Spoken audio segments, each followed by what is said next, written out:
Le Panzer III.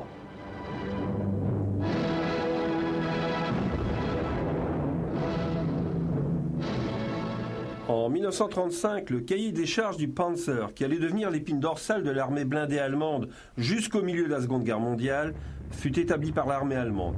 Les impératifs pour ce char de 15 tonnes débouchèrent sur une série de prototypes tels que le Panzer IIIA, produit en 1937, et suivi juste après par les modèles B et C dotés de suspensions similaires. Seuls 15 exemplaires du premier modèle et 30 du second furent construits.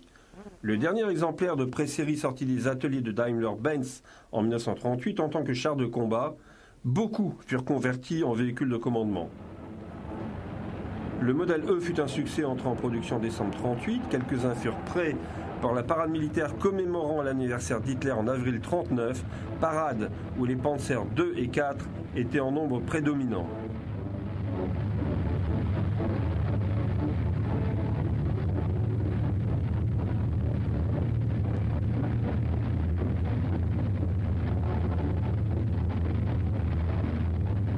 C'est la nouvelle suspension à barre de torsion qui décida finalement l'armée à adopter le modèle E. Le Panzer III avait maintenant l'aspect global qui allait le caractériser jusqu'à la fin de sa production en 1943. L'armement standard était le canon L-45 de 37 mm.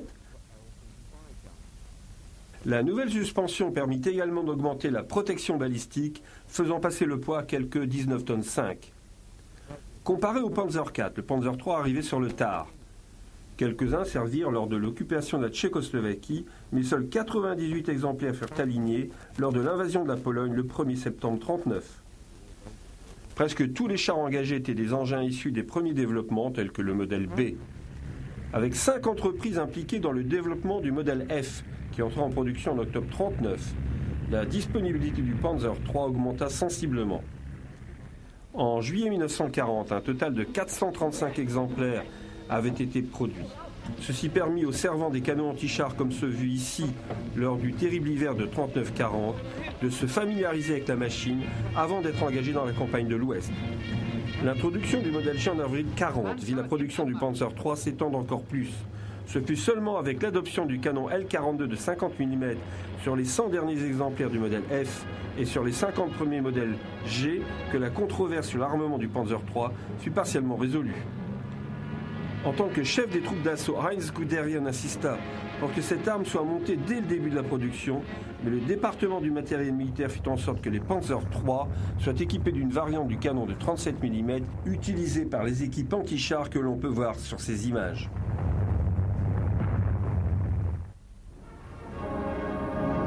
Au matin du 10 mai 1940, la Wehrmacht envahit la France et les Pays-Bas. La campagne démarra avec des frappes aériennes de la Luftwaffe sur les aérodromes alliés. Bien qu'ils ne fussent pas affaiblis de manière radicale, les dommages subis par les Alliés lors de ces raids donnèrent à la Luftwaffe une supériorité aérienne temporaire, fournissant ainsi aux troupes au sol une ombrelle aérienne sous laquelle celles-ci pouvaient opérer sans craindre une menace venue du ciel. Ce qui était vital pour le succès de la campagne. Puis vinrent les parachutistes qui sautèrent sur la Belgique et la Hollande, suivis de près par l'invasion terrestre des deux pays par le groupement B, précipitant, comme le voulaient les Allemands, l'avance des armées alliées en Belgique.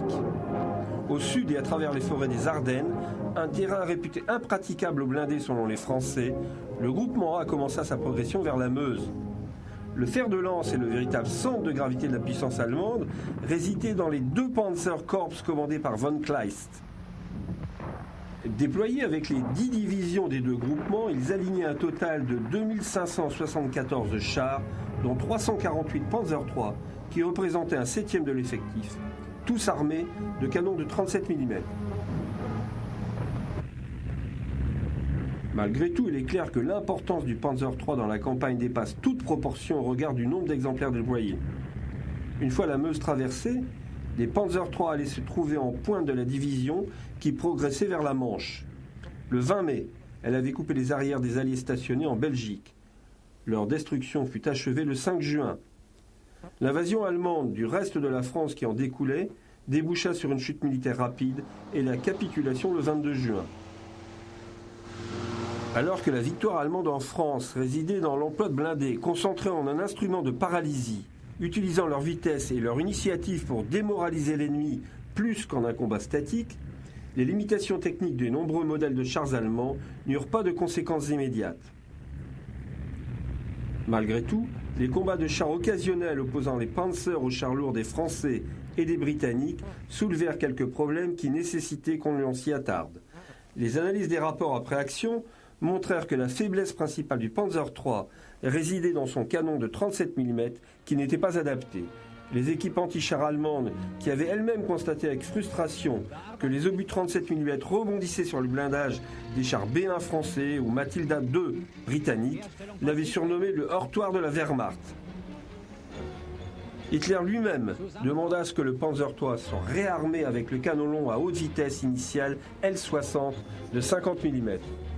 Comme s'il fallait prouver que l'ordre du Führer ne faisait pas toujours loi, le département du matériel des armées ignora simplement la consigne, considérant que l'industrie venait juste de s'équiper pour produire le canon court de 50 mm et en doter le Panzer III, et que le montage du tube long de 50 mm sur le canon anti-char PAK-38 était une priorité plus importante.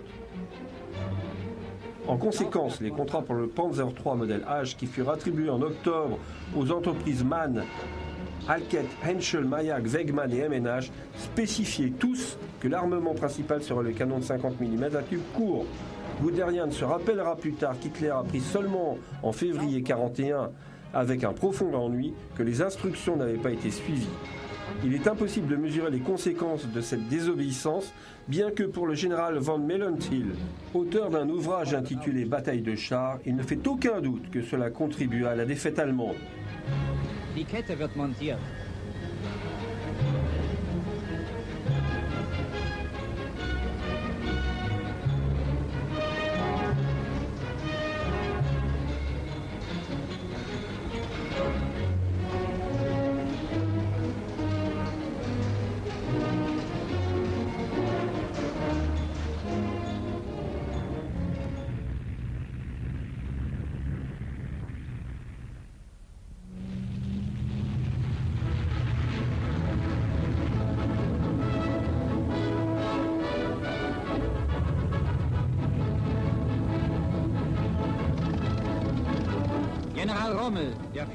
Lorsqu'il fut nommé à la tête de l'Afrika Korps en mars 1941, Rommel voyait dans les grands espaces ouverts de l'Afrique du Nord le parfait laboratoire pour explorer tout le potentiel de la guerre mécanisée. Il comprit alors que ce serait le travail de force combinée et que le char y occuperait la place centrale. En pratique, le Panzer III devint le véritable cheval de bataille de l'Afrika Korps lors de tous ces combats.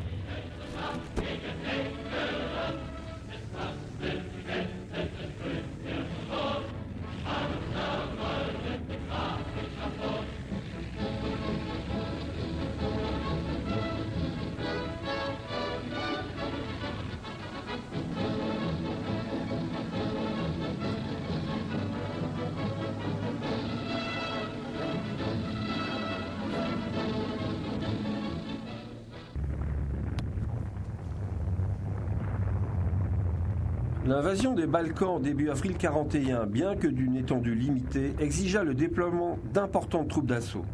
5 Panzer-divisions et 2 divisions d'infanterie motorisée furent engagées dans un combat intense, bien que de courte durée, quelques semaines avant qu'ils embarquent pour leur campagne la plus éprouvante.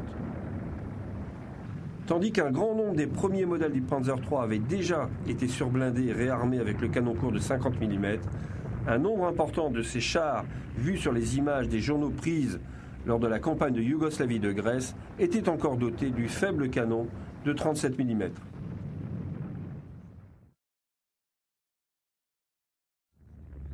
La campagne de Russie du 22 juin 1941, bien que planifiée comme une opération de courte durée dans la meilleure tradition du Blitzkrieg, allait devenir la plus sanglante et brutale campagne de l'histoire.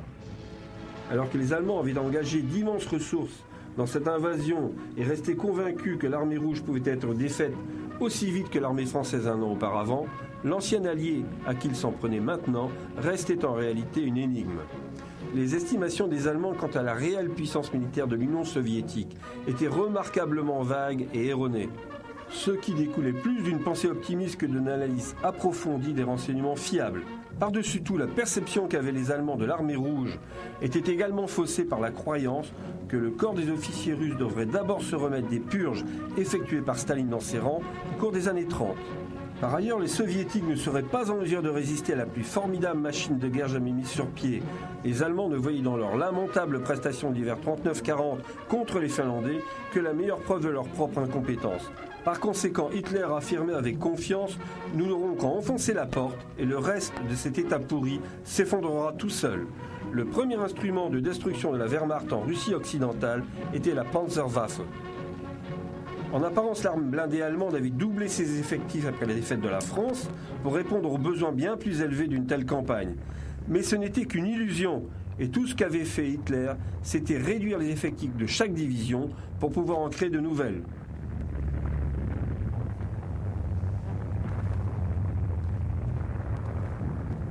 « 17 Panzer-divisions réparties au sein des groupements Nord, Centre et Sud alignaient quelques 3332 chars, dont le plus grand nombre était toujours composé de chars légers et obsolètes qui avaient participé au début de la guerre en 1939. Le Panzer III était le char le plus répandu et se comporta admirablement durant les premiers mois de la campagne. Comme le gros de l'armée rouge était dépassé, le canon L-42 de 50 mm équipant la majorité de ces Panzer III était largement suffisant.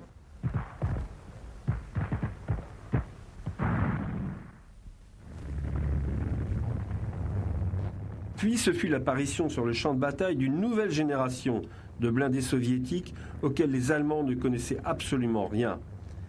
Les KV-1 et KV-2 pesaient respectivement 43 et 52 tonnes, avec un blindage très épais de 75 mm sur la tourelle du premier. Les munitions perforantes du Panzer III ne pouvaient pas pénétrer le blindage du KV-1, même à courte portée. Le T-34 était une menace encore plus préoccupante.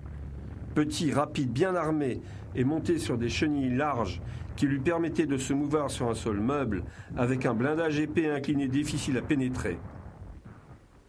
La plupart de ceux affrontés au cours du début de la campagne allaient être détruits, parfois avec difficulté, par des tirs à bout portant des charges spéciales ou par les canons anti-chars de 88 mm. Ils n'étaient tout simplement pas assez nombreux pour faire la différence. Malgré les premiers rapports concernant ces nouveaux chars soviétiques, le défi technique qu'ils représentaient ne fut pas tout de suite évident aux yeux des Allemands, excepte ceux qui étaient engagés au front. Ceci est largement corroboré par la décision de la commission blindée de la Wehrmacht le 17 juillet 1941 concernant la construction de 7992 Panzer III destinés à équiper les 36 Panzer-divisions demandées par l'armée pour ses besoins futurs. Avec la destruction des forces soviétiques encerclées dans des batailles sur les frontières et la chute de Minsk le 28 juin, les Panzergruppen commandés par Hoth et Guderian prirent Smolensk. Bien que les soviétiques opposèrent une farouche résistance, la tenaille de 2 Panzergruppen se referma sur la ville le 16 juillet et cette résistance aboutit à l'encerclement des forces russes jusqu'au 27, lorsque plus de 100 000 hommes furent faits prisonniers. Contrairement aux campagnes précédentes, les Allemands découvrirent que les Soviétiques n'obligeaient pas les hommes à déposer les armes lorsque tout semblait perdu. Ils se battaient souvent jusqu'au dernier. Les pertes allemandes augmentaient également de manière significative. Même les Panzer-divisions voyaient leurs effectifs se réduire du fait des pannes et des pertes dues au combat. Peu importé, Guderian et Hoth étaient tous deux bien placés pour frapper Moscou, qui n'était plus qu'à 320 km de leur position.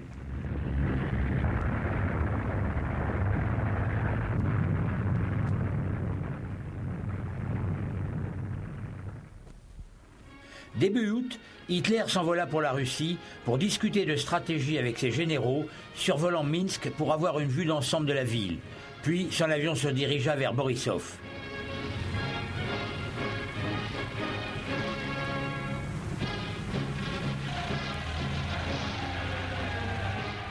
À son arrivée, il reçut un accueil enthousiaste de ses troupes et fut officiellement reçu par le maréchal von Bosch qui commandait le groupement Centre. Depuis 4 semaines, les Panzers attendaient l'ordre de marcher sur la capitale russe, mais il semblait que, pour le Führer, Moscou n'était plus un objectif prioritaire.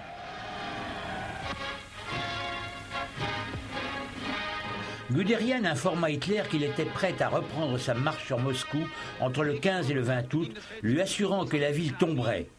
Hitler l'écouta mais ne s'engagea pas. Il était clair qu'il n'était pas convaincu par les arguments de ses subordonnés. Ce ne fut que le 23 août que Guderian apprit qu'Hitler avait renoncé à Moscou et ordonné au Panzergruppe Sud d'appuyer la destruction de l'armée soviétique autour de Kiev. Pour le gouvernement russe et pour l'armée rouge, le détour à 90 degrés du groupement de Guderian les prit totalement par surprise, tant ils étaient persuadés que les Allemands voulaient prendre Moscou. Mais cette fois, ils ne pouvaient pas se méprendre sur leurs intentions.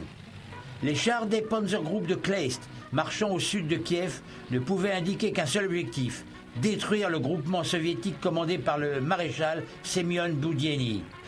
Alors que les forces de Guderian progressaient vers le sud à travers d'épaisses forêts vers la rivière Desne, les Russes s'inquiétaient du fait qu'après avoir compris les intentions des Allemands, Boudienny voudrait certainement retirer ses troupes de la zone de Kiev et traverser la Dnieper avant que les panzers ne lui coupent la route. Quoi qu'il en fût, Staline fit le jeu des Allemands en interdisant à Boudienny de se retirer.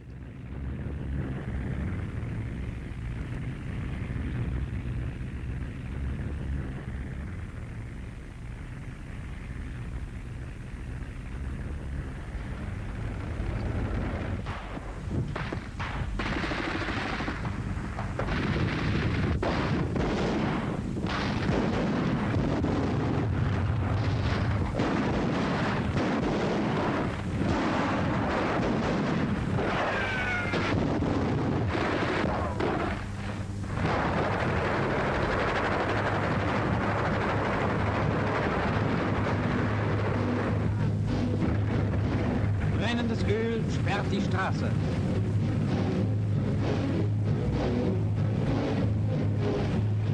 Unsere Panzerkampfwagen haben die fliehenden Feindkolonnen erreicht. Tod und Verderben bricht über die Sowjets herein.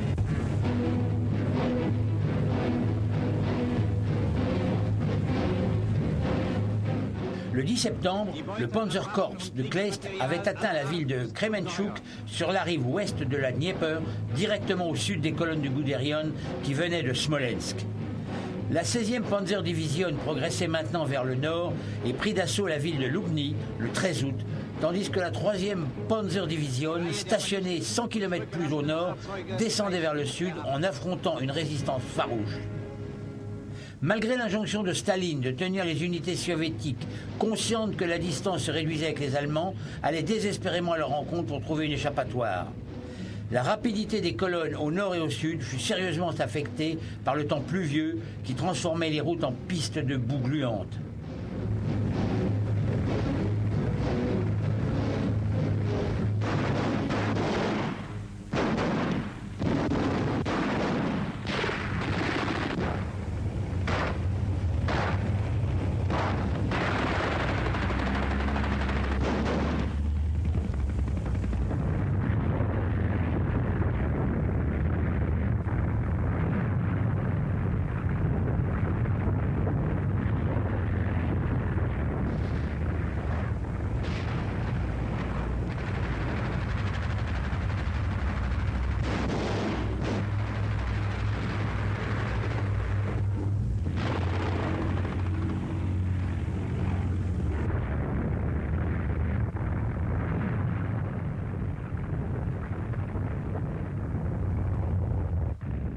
Les 1er et 2e Panzergruppen firent leur jonction à 18h20 le 14 septembre 1941. Avec la réduction de la poche de Kiev, d'une armée d'1 million d'hommes ne restait maintenant que des cadavres, des mourants et 665 000 prisonniers.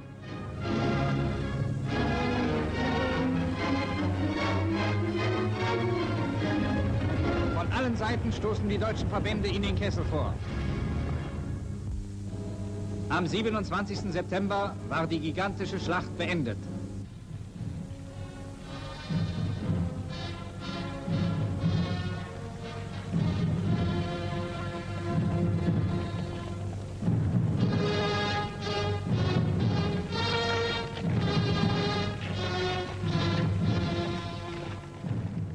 À peine un mois plus tard, 663 000 autres prisonniers faisaient route vers l'ouest sous la garde des troupes allemandes alors que l'opération Typhon, la dernière offensive pour prendre Moscou avant le début de l'hiver, se terminait.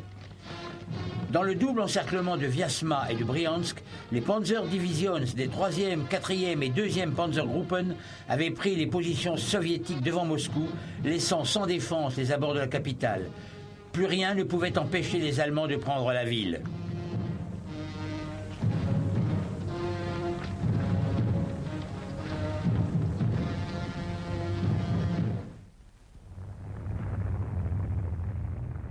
Panzer en tête, la marche reprit. Le 3e Panzergroupe se payait le luxe d'emprunter l'autoroute vers Moscou, l'une des seules voies goudronnées de toute la Russie, mais les autres Panzer Divisions devaient se débrouiller à travers champs et sur les chemins de terre qui, sur les cartes, tenaient lieu de route. Le 11 octobre fut de mauvais augure, alors que pour la première fois les T-34 attaquèrent en masse les chars allemands et donnèrent le meilleur d'eux-mêmes. D'après Guderian, la supériorité du T-34 devint criante pour la première fois.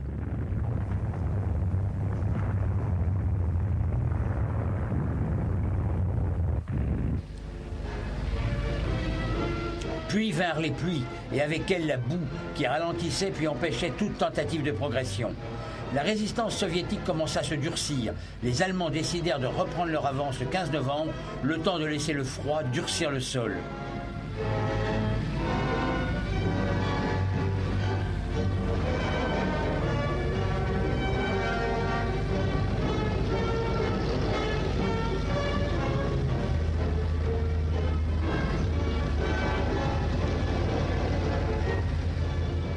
En tout, 3 semaines furent perdues à cause du mauvais temps, 3 semaines vitales qui allaient être fatales à l'opération Typhon.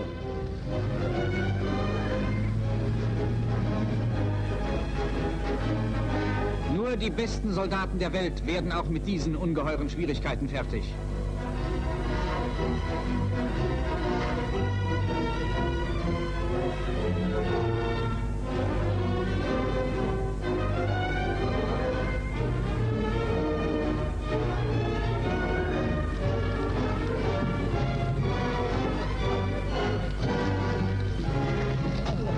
Lorsque l'avance reprit comme prévu, le sol était dur et déjà recouvert d'une légère couche de neige. Les panzers semblaient avoir retrouvé la liberté de mouvement. Le Panzergroupe de Hoth était sur le point de percer. Le 28 novembre, il avait atteint le canal reliant Moscou à la Volga, mais bien que la progression ait été maintenue, il devenait très clair que l'armée ne pourrait plus tirer sur la corde très longtemps et que les températures glaciales commençaient à éprouver les machines comme les hommes. Les troupes sibériennes avaient déjà fait leur première apparition. Les cas d'engelure augmentaient dramatiquement et le temps allait en empirant. Le 1er décembre, Bock constata que l'avancée qu'il voulait encore effectuer ne serait plus possible. Le 5 décembre, la progression allemande marqua le pas et certaines unités avaient même déjà commencé à se replier. Le même jour, l'armée rouge avec ses unités de réserve passa à la contre-offensive avant que la Wehrmacht n'ait atteint Moscou.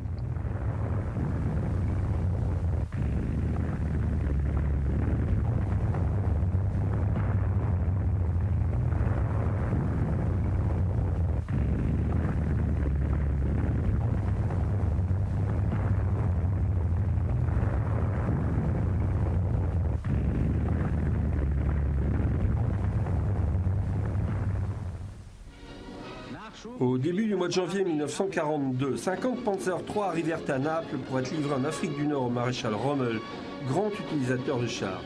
Tous étaient des modèles J, variant entrée en production en mars 1941.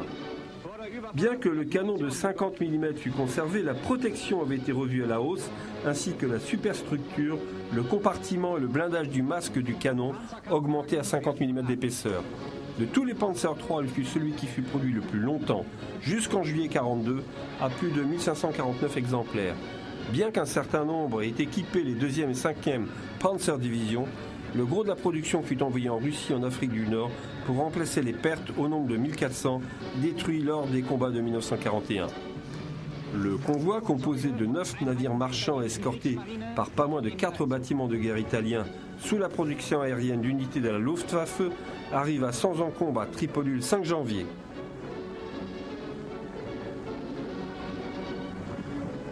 Avec les Panzer III et les M1340 italiens, Rommel disposait d'une force suffisante pour lui assurer la victoire en attaquant la 8e armée britannique.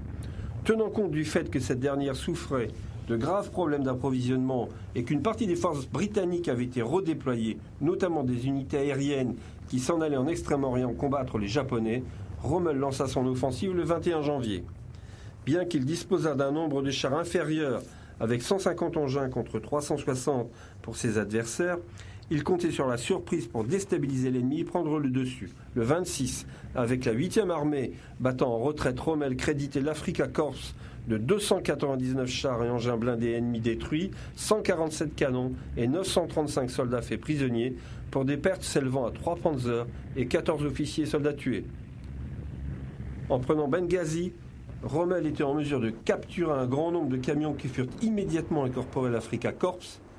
La poursuite des forces britanniques amena les Allemands jusqu'à Gazala, à 50 km à l'ouest de Tobrouk le 4 février, où chacun des deux camps allait rester jusqu'au printemps, se remettant en condition pour le prochain round.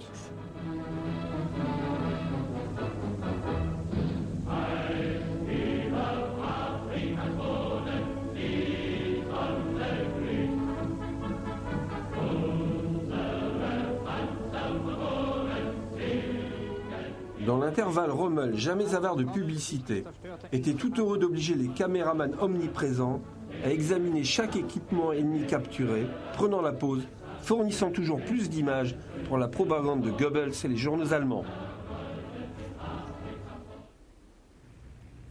La séquence qui suit donne une impression spectaculaire des conditions dans lesquelles Allemands et Soviétiques combattirent lors de l'hiver 41-42, le plus dur que la Russie ait connu en 50 ans. Les actions telles que celles visibles ici, avec l'infanterie appuyée par les blindés, combattant pour prendre ou reprendre un village ou une position dans un décor enneigé, morne et impraticable, étaient ordinaires. Du fait de ses chenilles étroites, le Panzer III n'avait pas toute sa mobilité sur une neige profonde. On le voit mieux en comparant ces images avec celles du T-34 à pleine vitesse sur sol neigeux vu précédemment. Dans de telles conditions, le Panzer III était nettement désavantagé. Ce fut pour résoudre ce problème que les Ostketten, les chenilles de l'Est, furent développées. Celles-ci étaient destinées à élargir les chenilles du Panzer III pour réduire la pression au sol et améliorer les performances tout-terrain. Le transfert des forces blindées d'un secteur menacé à un autre à travers les vastes étendues enneigées de l'Union soviétique ne pouvait pas se faire sans les trains. Les wagons plateaux fournis par la Deutsche Reichsbahn avaient été construits pour les transports continentaux et passaient dans des tunnels d'une largeur de 3 mètres. Les concepteurs du Panzer III et du Panzer IV avaient pris en compte cette contrainte.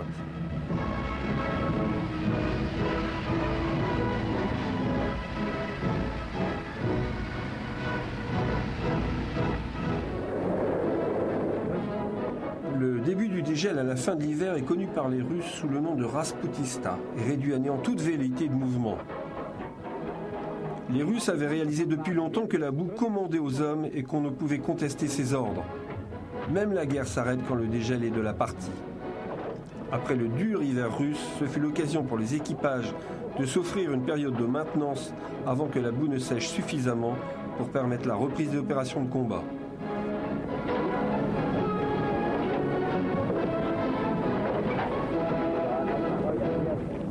Eine Panzerabteilung bereit zu neuem Einsatz.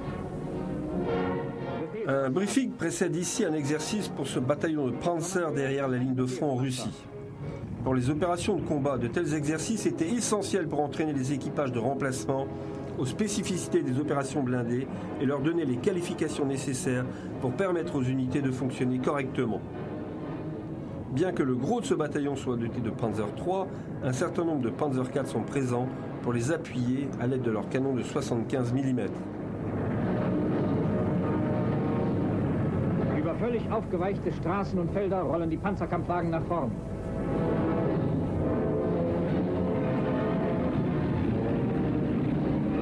Kameradschaftliche Hilfe. Gebirgsjäger werden im Schlepp mitgenommen.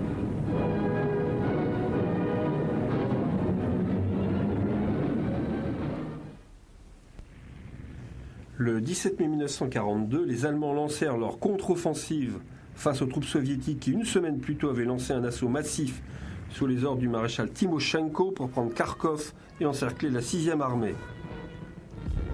Alors que l'attaque des Russes était plutôt bien partie, les Allemands avaient réussi à contenir l'offensive les 15 et 16 mai et se préparaient maintenant à riposter.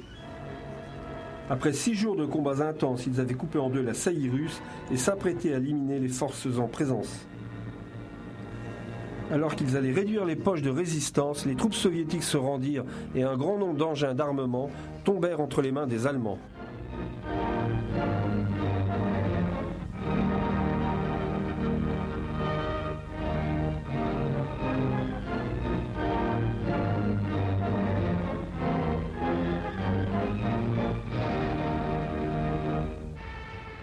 Les Stuka du 4e groupe aérien commencèrent leur propre assaut sur les unités soviétiques prises au piège.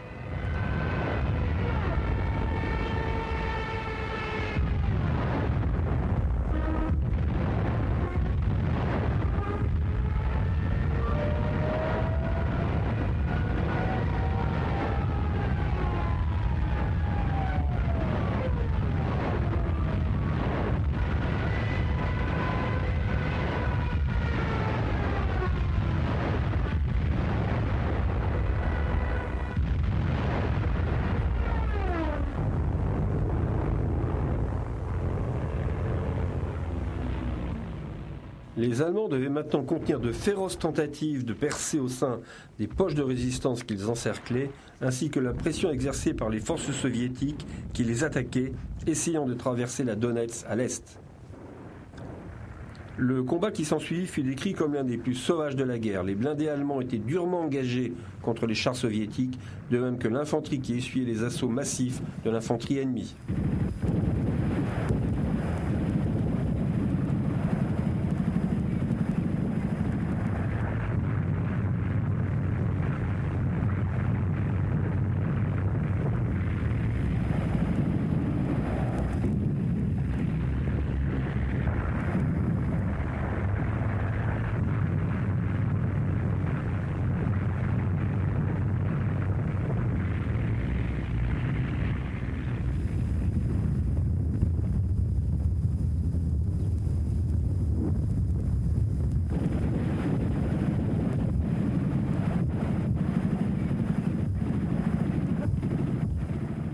La résistance soviétique fut finalement brisée après 3 jours de combat et se solda par un grand nombre de prisonniers. Pas moins de 1250 chars furent abandonnés et détruits. 2026 canons de tout calibre étaient éparpillés à travers les champs. 239 000 soldats de l'armée rouge marchaient maintenant vers une captivité dont la plupart ne reviendraient pas. C'était une victoire qui évoquait les triomphes de l'été précédent et qui semblait sonner le début de la grande offensive allemande en laquelle Hitler croyait et dont il pensait qu'elle allait lui apporter la victoire qui lui avait échappé l'année précédente.